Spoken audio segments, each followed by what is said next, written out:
In a bustling Seattle coffee shop during morning rush hour, a man in worn-out clothes was moments away from facing public humiliation that would expose everything. What started as a simple coffee order quickly turned into chaos when an arrogant barista made her move, mocking his appearance and ridiculing his fake black card in front of a packed café. But Eli Mason wasn't just another broke customer trying to look important. For over 2 decades, he operated as a tech industry titan, responsible for building a billion-dollar empire from nothing and employing thousands across the globe. When Tara attempted to destroy his dignity with cruel laughter and social media shaming, she didn't realize she was triggering a reaction from someone trained to lead with quiet power and strategic patience. Mason launched a masterclass in authentic leadership that unleashed consequences far beyond what anyone in that cafe expected. Began as a routine caffeine run, transformed into a legendary lesson about respect, judgment, and the dangerous game of underestimating strangers. After that Tuesday morning, downtown Seattle would never forget the name Mason. Before we dive into this incredible story, drop a comment and tell us, have you ever been judged by your appearance? Or maybe you've been the one making assumptions. Either way, this story hits different. If you're ready for a tale about karma, respect, and hidden power, smash that like button and subscribe because this one's going to stay with you. The morning rush at Grinding Grace Cafe hit downtown Seattle like caffeine-fueled chaos. Steam hissed from espresso machines, while anxiety and necessity filled the air in equal measure. Eli Mason slipped through glass doors unnoticed, face in the smartphone sea. His faded Levi's bore genuine wear, not designer distress. The gray hoodie hung loose on his lean frame. Scuffed Converse completed the picture of someone counting dollars, not millions. He joined the serpentine line, watching, always watching. The cafe screamed premium, exposed brick, Edison bulbs, baristas, and choreographed black aprons. Everything designed to justify $12 lattes and self-important atmosphere. Near the front, an elderly Asian woman fumbled with exact change, while the barista Tara, her name tag re-tapped manicured nails with theatrical impatience. "Ma'am, there's a line," Tara announced, voice dripping condescension. "Maybe try Starbucks if you need more time."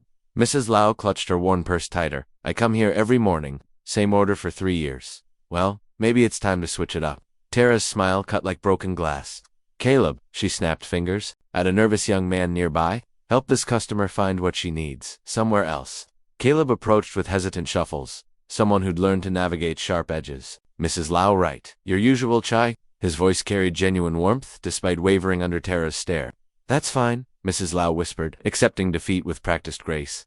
The line moved forward, carrying Eli closer to where Tara reigned. With casual cruelty, she worked with mechanical efficiency, transforming orders into overpriced beverages, while maintaining running commentary on everything from pronunciation to milk choices. "Oat milk is so last year," she informed a college student, "but you do you, I guess." Mid-20s, sharp-featured prettiness that photographed well but carried edges. Her movements spoke of someone comfortable in their small kingdom, secure in power over morning caffeine rituals. When Eli's turn arrived, he stepped forward with boardroom calm. Morning. Tara's eyes performed lightning assessment. Worn clothes, unshaven jaw, general appearance of monthly rent payments rather than quarterly dividends. Customer service smile flickered like dying fluorescent. "Yeah, hi. What can I get you?" "Just black coffee. Medium." "We don't do medium. It's grande e-roll, barely concealed. Our black coffee is single origin Ethiopian, 8A50. Eli reached for his wallet, movement revealing a flash of expensive watch beneath worn sleeves. But Tara was already turning away, grabbing cups with practiced disinterest. "Name Eli," she scrawled illegibly before sliding the cup toward espresso station. 850. Eli withdrew a card, sleek black metal absorbing light. No visible numbers, just his name etched minimally across the bottom. Tara's expression shifted instantly. Professional mask slipped, replaced by amusement and contempt. "Are you serious?" She held the card like contamination. "Where'd you get this? A cereal box?" Conversations dimmed as customers tuned into unfolding drama. Phones emerged with social media efficiency. "It should work fine," Eli said quietly. "Oh, I'm sure." Voice rising for audience effect. "Crypto investment finally paid off, or Daddy's credit card got upgraded." Laughter rippled through the line. Someone whispered about wannabe influencers and fake it till you make it. Eli didn't flinch, didn't argue, simply waited. Gray eyes holding Tara's with stillness, suggesting unfathomable depths. "I've seen these before.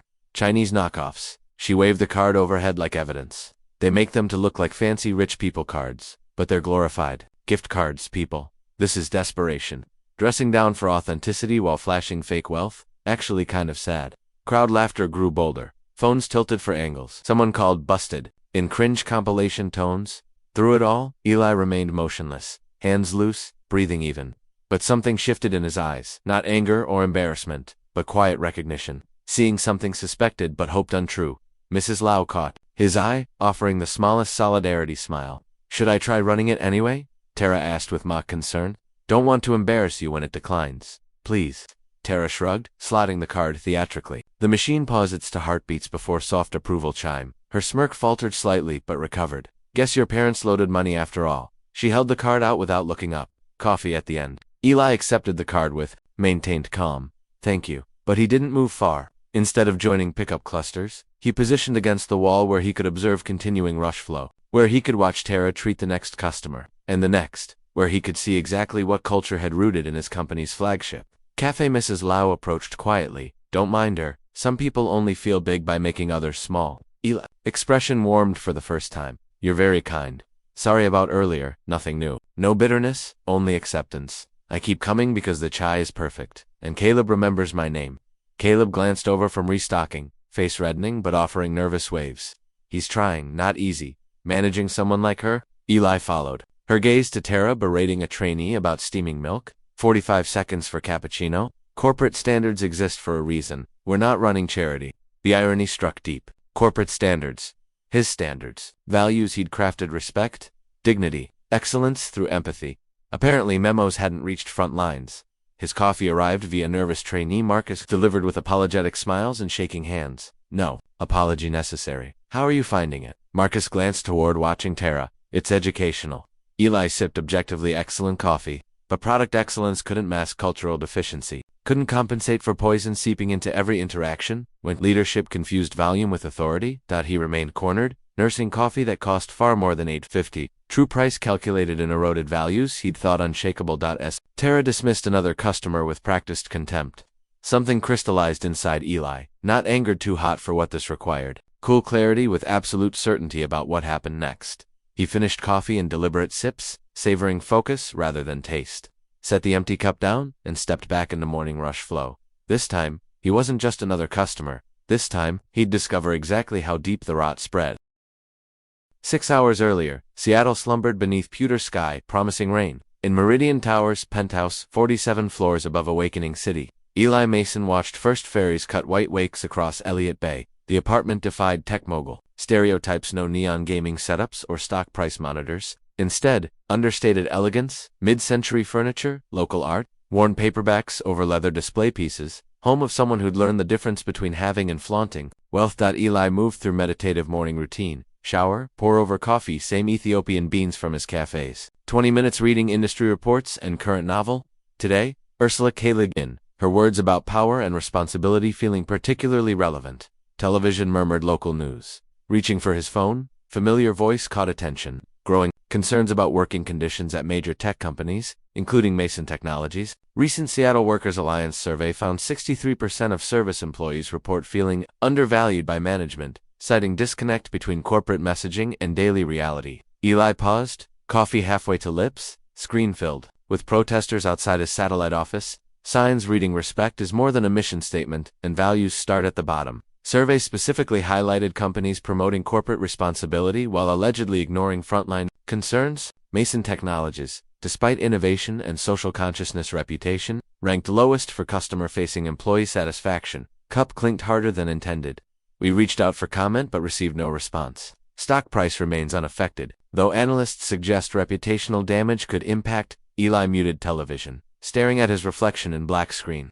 Face older than felt, marked by accumulated decision weight affecting thousands. Late-night lines spoke of quarterly reviews and expansion plans, but also growing distance between corner office intentions and ground reality. He'd built Mason Technologies on principles seeming almost quaint: treat people well, pay fairly, create environments where dignity wasn't negotiable.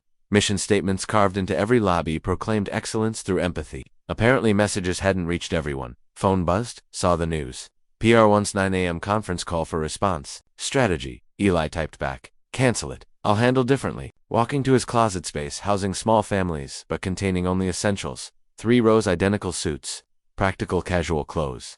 Back corner. Items untouched for months. Faded jeans, soft t-shirts, comfortable anonymity from startup. Days. 20 minutes later, transformation complete.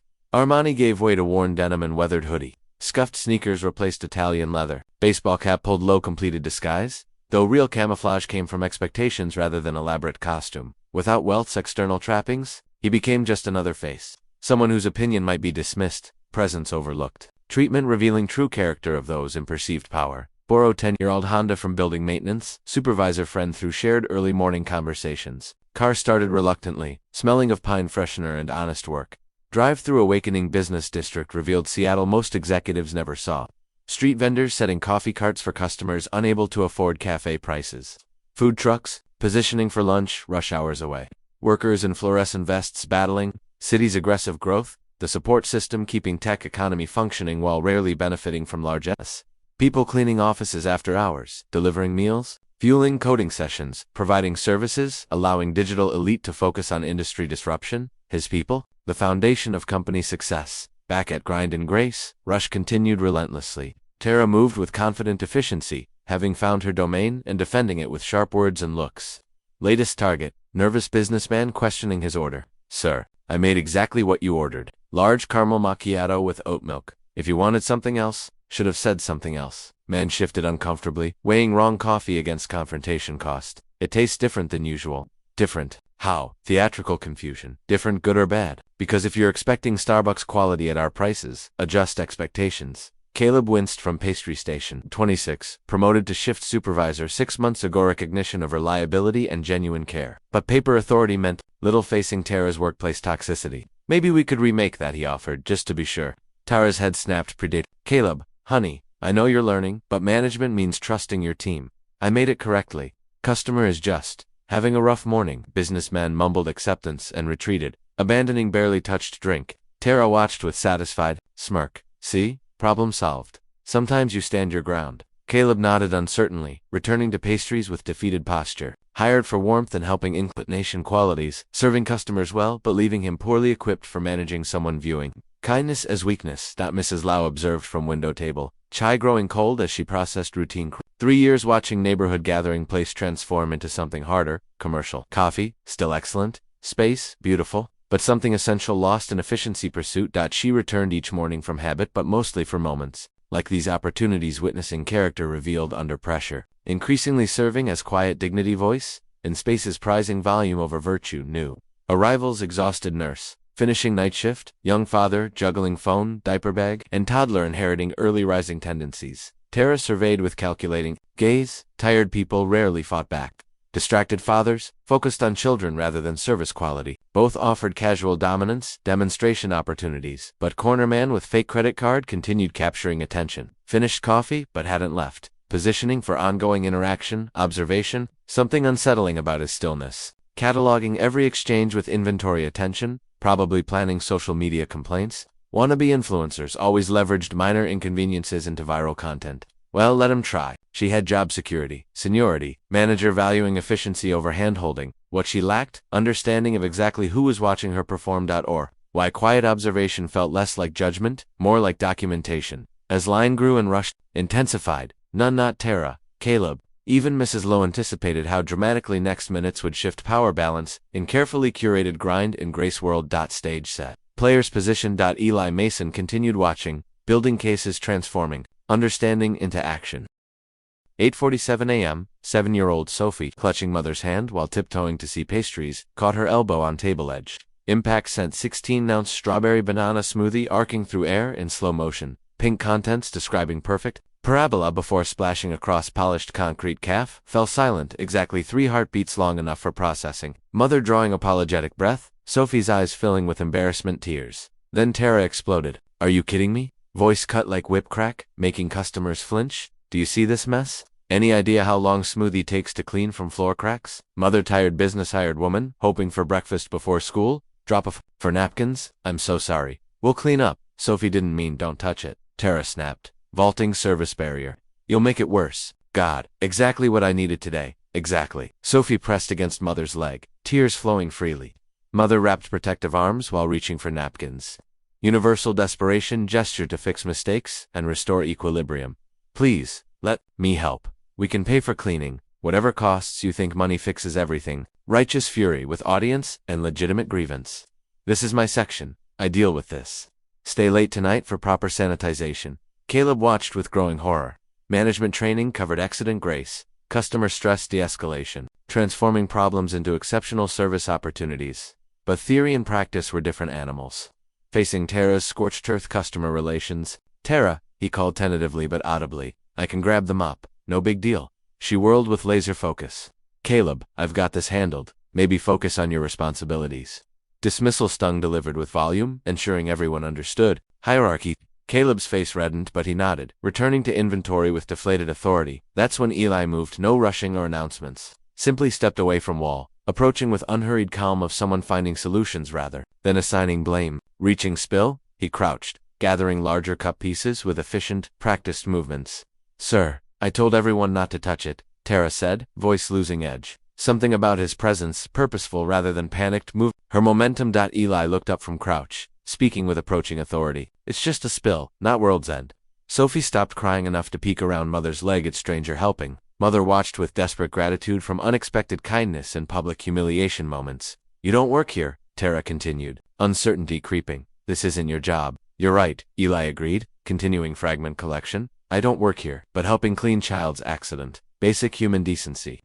Several customers had phones out, but dynamics shifted. Instead of recording cruel meltdowns going viral, they witnessed something else: quiet lessons in protecting rather than punishing power usage. Mrs. Lau appeared at Eli's shoulder with napkins, moving with decades of small crisis management efficiency. "Here," she said simply, beginning liquid cleanup while Eli handled debris. "You don't need to," Mother started. "Of course we do," Mrs. Lau replied. "That's what people do." Tara stood frozen in expanding tableau center, watching righteous authority transform into something uncontrollable. Audience hanging on sharp words now, focused on quiet floor-level collaboration. "This is ridiculous," she muttered. Fire gone. From voice, "Don't know why everyone's making big deals about basic courtesy." Eli stood slowly, pieces in one hand, napkins in other. Looking at Tara, something changed in expression. Not anger, too hot for this moment. Cool assessment of someone taking careful measurements. "You're absolutely right," he said. "Basic courtesy shouldn't be remarkable, should be baseline." Words hung with uncomfortable weight. Around them, conversations resumed in hushed tones. But cafe energy fundamentally shifted. Morning routine became something else remembered, discussed moments rippling outward in unanticipated ways. Caleb finally found voice, approaching with supplies and tentative authority, testing newfound courage. "Let me get the rest." "Sophie, right. Bet you didn't expect Smoothie trying to fly today." Little girl giggled despite earlier tears. Mother's grateful smile transforming her entire face. "Thank you, both of you. This is really kind. Just treating people how they deserve," Eli replied, but eyes remained fixed on Tara. Slowly recognizing morning power dynamics shifted in unidentifiable ways. Someone began clapping, slow, deliberate applause starting with one person, gradually spreading through cafe. Not sarcastic mockery, slow clap, but genuine appreciation for grace moments amid normalized casual cruelty. Tara's face flushed red, realizing applause wasn't for her. "Seriously, we're applauding trash pickup now. What's next?" Door holding parades. Clapping stopped abruptly, cafe attention shifting back with uncomfortable focus. She stood center stage like actress forgetting lines, surrounded by no longer laughing audience. Eli disposed of cup pieces, walked back to where Tara stood, speaking quietly, enough only she could hear. "I came here this morning hoping I wouldn't be noticed," he said, "and I wasn't, just not for reasons I expected." Something in tone made her step back. Weight behind words, quiet authority that couldn't be manufactured or performed. First time since entering her domain, Tara felt uncertain about exactly who she was dealing with. "What's that supposed to mean?" Eli reached into back pocket, withdrawing wallet, same simple black leather used for coffee payment. But instead of metal card causing earlier amusement, he pulled something else. Business card. Simple white cardstock with minimal text. He held it between two fingers, not yet offering. "Caleb," he called, voice carrying easily across now. "Cafe, could you come here?" Caleb approached with nervous energy from watching authority figures clash, unsure which side to support. "Yes, sir. What's your full name?" "Caleb Rodriguez. Shift supervisor here." "How long with the company?" 2 years, next month." "Started as barista, worked up." Eli nodded thoughtfully. "Company mission statement." Caleb straightened, reciting memorized orientation words. "Excellence through empathy. We believe treating people with dignity and respect isn't just good business." That's right, Eli said quietly. "Exactly right." Then he handed Caleb the business card. Young man's face cycled through expressions, reading simple text. Eli Mason, founder and chief executive officer, Mason Technologies. Card slipped from fingers, fluttering to floor. The business card landed face up on polished concrete, simple text visible to anyone close enough to read. Eli Mason, founder and CEO. Words seemed to pulse with gravity. bending cafe reality until everything else. Steam hiss, conversation murmur. Hidden jazz speakers faded into white noise. Caleb stared down as if it might combust. Face cycled through confusion, disbelief, finally dawning horror as implications crashed like cold waves. That's your, couldn't reconcile, worn jeans man with break room portrait figure, Forbes profiles and $1,000 suits. Tara grabbed card from floor, movement sharp with disbelief. Read once, twice, 3 times, as if repetition might change printed words. Finally, looking up, face pale except bright cheekbone color spots. This is a joke, she said, voice lacking conviction. Some kind of setup. Around them, cafe fell into church and library silence. Customers who'd been recording earlier lowered phones. Entertainment value suddenly transformed into something serious. Consequential. Mrs. Lau remained seated at small table, chai long cold, but eyes bright with understanding. She'd seen something in this quiet man from beginning quality that couldn't be faked or purchased. Mystery solved, though lesson remained the same. Eli reached into wallet again, withdrawing driver's license for Tara's examination. Photo matched despite casual clothes and stubble. Eli Richard Mason, exclusive neighborhood address. Not a joke, he said quietly, though I understand why you might think so. Tara's hands trembled slightly, comparing ID to business card. Whispered. Conversations began as news rippled through crowd like stones in still water. Holy shit, that's actually him, the billionaire guy. From news. Someone's getting fired today. Put phones away. Jesus. Have respect. Eli heard murmurs but kept attention focused on Tara and Caleb. This moment would define not just their immediate futures, but what kind of leader he chose to be facing gaps between corporate values and ground reality. Tara, he said, tone making her look up from cards. What do you think our mission statement means? Excellence through empathy. She opened, mouth, closed it, opened again. Perhaps first time in 3 company years, genuinely speechless. I'll tell you what I think it means, Eli continued, voice carrying easily through silent space. It means every interaction matters. Every customer deserves respect regardless of how they look, what they wear, or what assumptions we make about their worth. He gestured toward Mrs. Lau. This woman has been coming here 3 years. She's loyal, kind, never complains when mistreated, but she's been dismissed and rushed because she doesn't fit some arbitrary standard of who deserves attention. Looking toward where Sophie still held her mother's hand, a child makes an accident because that's what children do on. Instead of grace, she gets humiliation. Her mother gets blame. In front of a room full of strangers. His voice remained calm, conversational, but every word carried weight. Excellence through empathy isn't a slogan, Tara. It's supposed to be how we treat people when no one's watching. When we think it doesn't matter. Tara's face had gone from pale to flushed. I didn't know, she whispered. I mean, I was just. What? Eli asked gently. Just doing your job?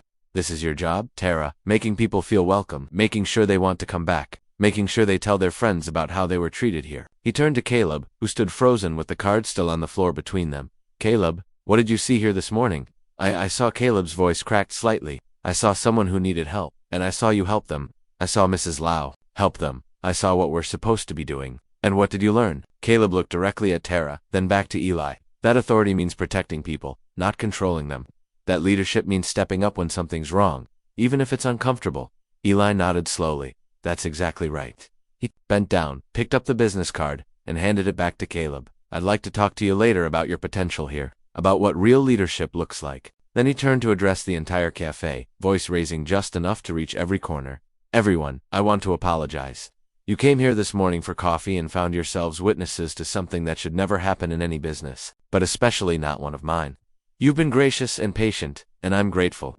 He reached into his wallet and pulled out his personal credit card, not the metal one, but a simple plastic card like anyone might carry. Your orders this morning are on me, all of them. Not because I have to, but because treating people well isn't about grand gestures. It's about small ones, repeated consistently, until they become who we are. The cafe stirred with surprised murmurs, but Eli wasn't finished. Tara, he said, turning back to her, you're not fired. You're not being punished. But you are going to spend some time thinking about whether this is really how you want to treat people, whether this is who you want to be. Her eyes filled with tears, whether from relief, shame, or something else entirely. Eli couldn't tell. I want you to work with our training team. Not because you're in trouble, but because everyone deserves the chance to be better than they were yesterday, including you. He looked around the cafe one more time, taking in the faces of customers who'd expected nothing more than their morning caffeine fix, and instead, witnessed something they'd remember for years. Excellence through empathy, he said quietly. It's not just our mission statement, it's our promise. To every person who walks through these doors, to every member of our team, to everyone who trusts us with their business and their time. Mrs. Lau stood slowly from her table, approaching with careful dignity. When she reached Eli, she placed one weathered hand gently on his arm. "Thank you," she said simply. "Not for the coffee. For remembering that respect isn't something you earn, it's something you give."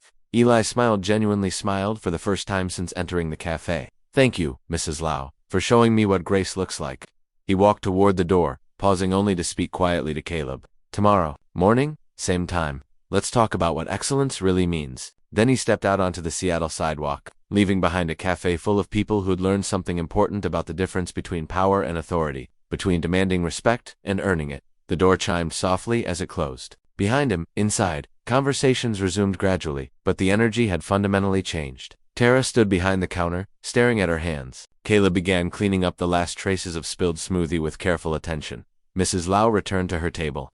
Chai finally warm again, thanks to a fresh cup someone had quietly prepared, and in pockets throughout the café, phones stayed silent. Whatever had happened here felt too important to reduce to social media content. Some moments, people seemed to understand, were worth keeping sacred. Outside, Eli Mason walked toward his borrowed Honda, already thinking about the conversations that would need to happen, the policies that would need to change, the culture that would need rebuilding from the ground up.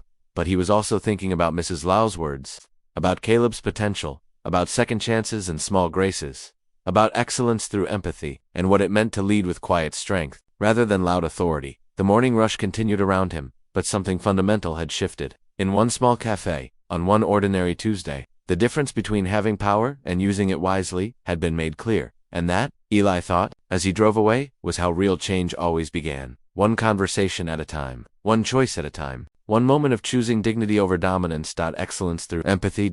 It wasn't just a mission statement anymore, it was a promise kept. Sometimes the most powerful person in the room is the quietest one. Real wealth whispers while insecurity shouts. True leadership protects, it doesn't punish. Every interaction is an audition for who you really are. Every customer could be your next boss. Every nobody might be somebody who remembers exactly how you treated them. You never know who's watching, and in today's world, somebody's always recording. But here's the thing. The most important moments happen when you think nobody's looking. That's when your real character shows. Tara learned that judging books by their covers can cost you everything. Mrs. Lau proved that dignity doesn't depend on designer labels. Caleb discovered that real authority comes from standing up, not staying silent. And Eli, he showed us that the best revenge against disrespect isn't humiliation, it's grace. The strongest response to someone trying to make you feel small isn't making them feel smaller. It's showing them what big actually looks like. Bottom line, treat everyone like they matter, because they do. You never know when the person you're dismissing today might be signing your paycheck tomorrow. If this story hit different and reminded you to check your own behavior, hit like and subscribe to your better self. Because the most important person you need to impress isn't your boss, it's the person you see in the mirror.